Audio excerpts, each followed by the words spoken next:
Big Fall naho urugamba rukomeje kuba urugamba ako je mbona gwasobanutse. Chelsea isa nk'iriko irano bisohoka cyaba ino bisohoka Ariya ni nka vya bindi umuntu hari nka vya bindi nk'umwana ari ukuntu twa tukira abapeti ashobora nko guca kwibarabara ry'ahantu ugasanga nk'undi mwana ahagaze kwibarabara atani kintu kimahugize sigira ikonzi ugacuguruka Mani wakorotse ariya Chelsea navuze ati mu birengo ubona haracafuye canke ndoze Mani wakorotse kuri Stamford Bridge agati kino kiro gisiye gihita kirahita pe Erega nico kujabukana abantu kibashikana ikanani. Je supporterai jamais équipe yitwa Manchester United. Ariko mugabo mba nipfuza ko kunyatsinda buri munsi. Iriya ni FIFA nakwiye no gufata ikabwira abakinyi bose n'ama equipe. Umukinyi wanyu azotsinda adaserebura kujya kwa kuri. Turabirukanye. Mateus kurya rero yatsinda igitsero kimwe kumbi cabonetse muri match. Kirya gitsinda nicangyoheye nka celebration. Oya celebration y'ukazi. Kandi yo equipe yose bamaze kwandukirwa. Bose baje bakwisaka rukubwi. Chelsea rero yatsindiwe Stamford Bridge. Kore Parmati bishaka kuzohinduka ari byinshi mu gihe tutoja muri Champions League. Ubwo turetse ko bishaka kuzohinduka ntibyamaze ko binahinduka. Bon, avuze ko bizohinduka ni context yo kwerekana ngo equipe itagiye muri Ligue des Champions. Yarizwe nka equipe muri capable kuja muri Ligue des Champions. Hari byinshi biva. Abakinyi b'ofisi b'abastari bumva yuko badakinye Ligue des Champions babahomvye nta stabilité babafise. Ariko kandi abuba wifuza kongeramo kugira ngo uprove ko ugiye muri Ligue des Champions merita kwitwara canke umerita kwita umufavori nibaza. Usivye ne Chelsea nakunze kubivuga je sinzi ico Chelsea yahaye abakinyi. Hari abakinyi benshi bisacrifice bakaza muri Chelsea gusa kwera ko bayikunda. Example ya mbere ni Christopher Nkunku yaje muri Chelsea azikiri muri conference. Aravuga ati naravyemeye ngiye ko gurukunda pana amafaranga canke akugwa kumva ngo imezo kuna kuri. Caicedo Haronde yo contract ya 2030 yongeye kibiri ubu ni 2033. Kandi abona ko biriko biranga.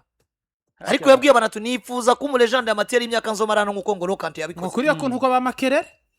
Rero birumvikana ko hapa rero rukundo ariko nta muntu numwe uragira amakenga y'ibiriko biraba. Ivyo rero bibiza gwa mbere vyerekana ngo difference y'amanota ndwi hagati yawe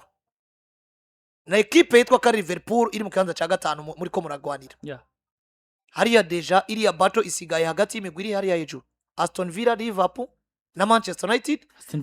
Wowe witwa Chelsea. Nawe hasi gukoroka Sunderland bari bicanye kuri Villa Park. Hako vyaranga insinzi bayitwaye. 4-3. Wowe usigaye ni nyuma witwa Chelsea. Ahubwo Chelsea igomba igwana na Everton, igwana na Brentford, igwana na Brighton, igwana n'ino migwi nayo ikeneye iki kibanza ca gatandatu Chelsea igize gute. Irimwo nubwo nabonye Corgerman Parma we yavuze neza aravuga ati Ilevre hamwe twogira na pre-season n'umugabo skwizi ya Ariam Rosenia agategura equipe afise vyinshi yogira gute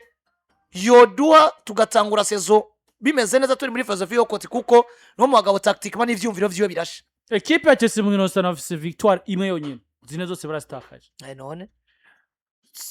tuti tekure zirita biboneka ko mengo squad vestiaire ya Chelsea hari uburyo umengira inyuma ya Ariam Rosenia.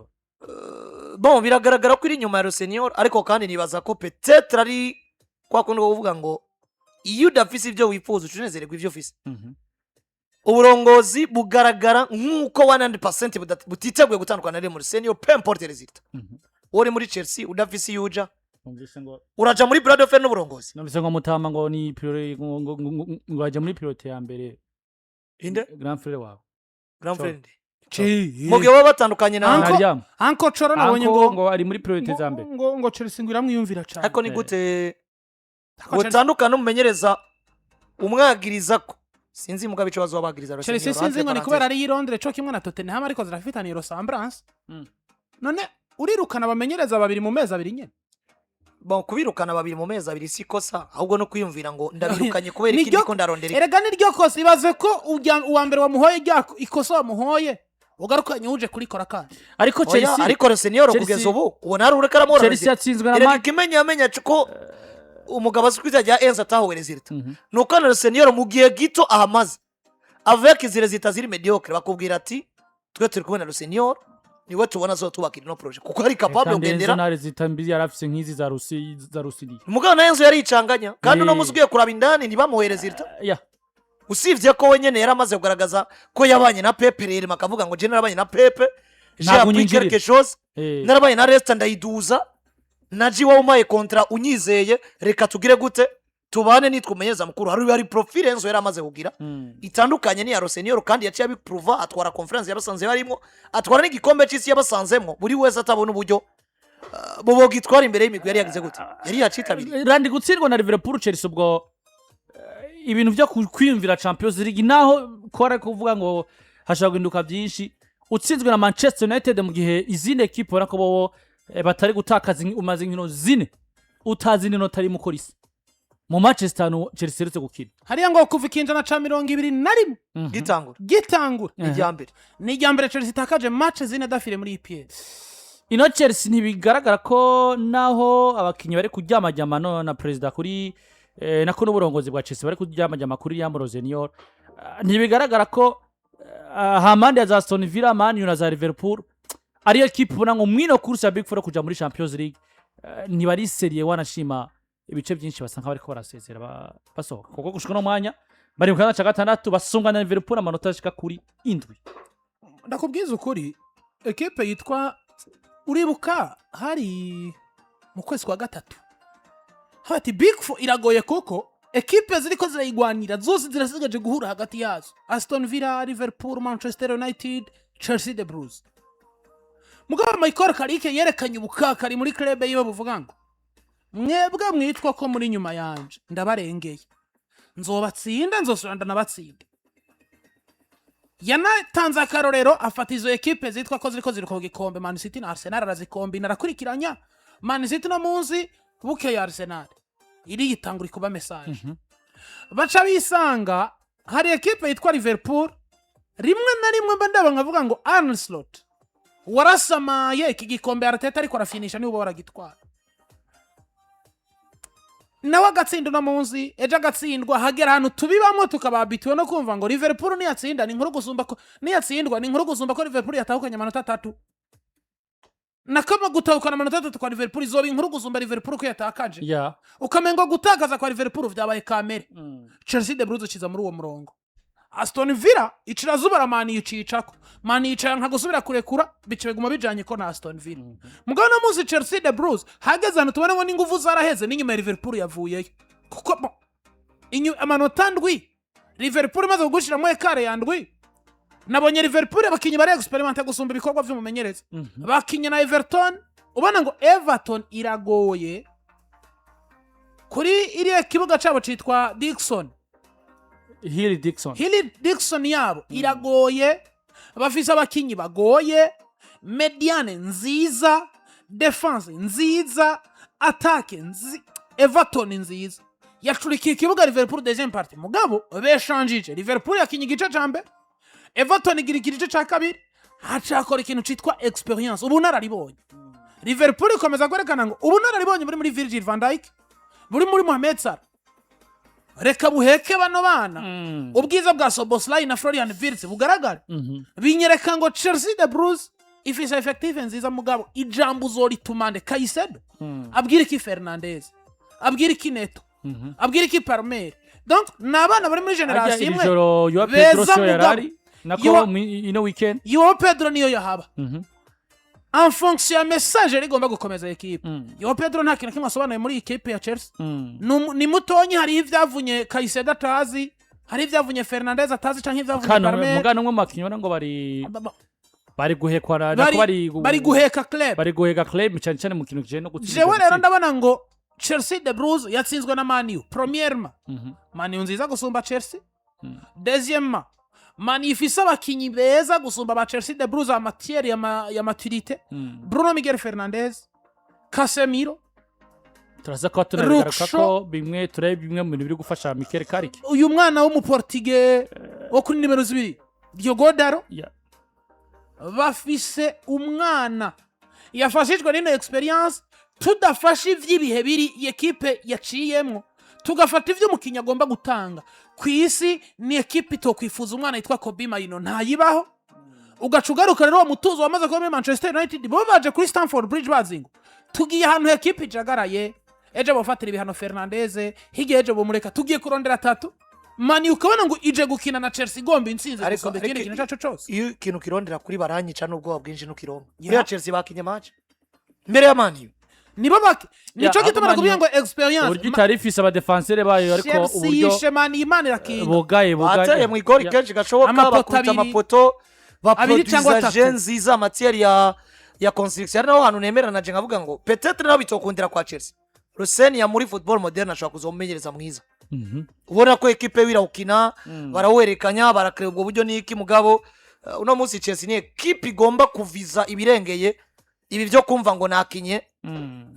mugabo ngo nasinzwe ni equipe igomba kurengera ibi bintu byo kumva ko urangiza saison utari muri big 4 cyangwa utari muri big 5 udafise itike ya Champions League mwaka ukurikira wumve ko utuje ugomba kuba kwiyo pressure kuko uba waraguze uba wotunga umenyereza wifuza ufise abakinyi wifuza uba ufise buri kimwe cyose yo ambiance mu bafana n'ibindi bigiye bitandukanye byose biba bihari usivye ko ari gufelicita Manchester United iyo yarivuye gutakaza imbere equipe ya Leeds United igaciza ikaronka ino nsinzi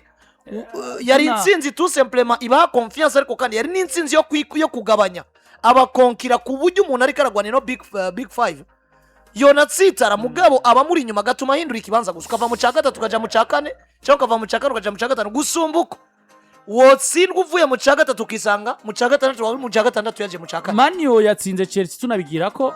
nyuma yuko Mikel Carrick novanga atsinze Man City atsinda Arsenal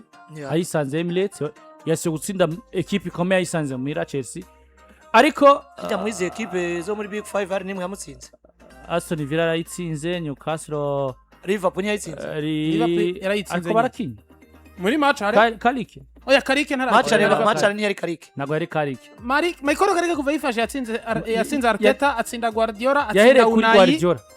yahere kuri Guardiola asigaje gukina na Liverpool equipe bari muri course imwe kandi Liverpool ni kundwi ikurikira sivyo ndwi ya 34 barakina menga na 34 Liverpool ifisende nako equipe ya Manchester United reka ndakura kumenga bazokina kundwi ya 35 reka ndakurabire niyo bazokina na Liverpool bafise Liverpool kuri bafise Brentford inyuma ya Brentford rero ni Liverpool baraza ko bakira Brentford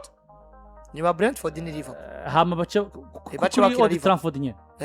hama bace soka baje kwa Sunderland bafise fixtures zigoye bafise Brentford Liverpool Sunderland Nottingham Forest Old Trafford bace kwa Brighton matches sezizobiheze kabisa ariko nabonye umengo Carrick wewe hari uburyo ibiharo vyerekana ko iyo afise batatu hagati mu kibuga bakwiye Casemiro yagarukanye Kobe Maino ndetse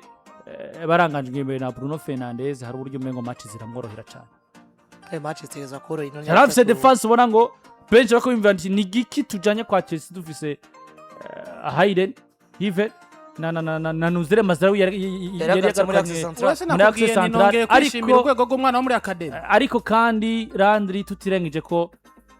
ubutatu bwa Casemiro Bruno na Kobe Maino ari uburyo butanga stabilité meme na defense kwa Manchester United rega aba defenseur uburyo ba defenda cyangwa uburyo baremegwa biva ku bubi bwa mediane yabo uyu ufise umukaseri yasira rore yiwe neza it's okay buya n'umukaseri uri kurasira rore yawe neza offensive ama equipe arorego ibintu tuba tubona ngo muri football moderne ngo umugabo yitwa Luis Enrique yobrija ko Varasquez yudugu kagaruka ukudefana no mugabo hariho equipe bagabanya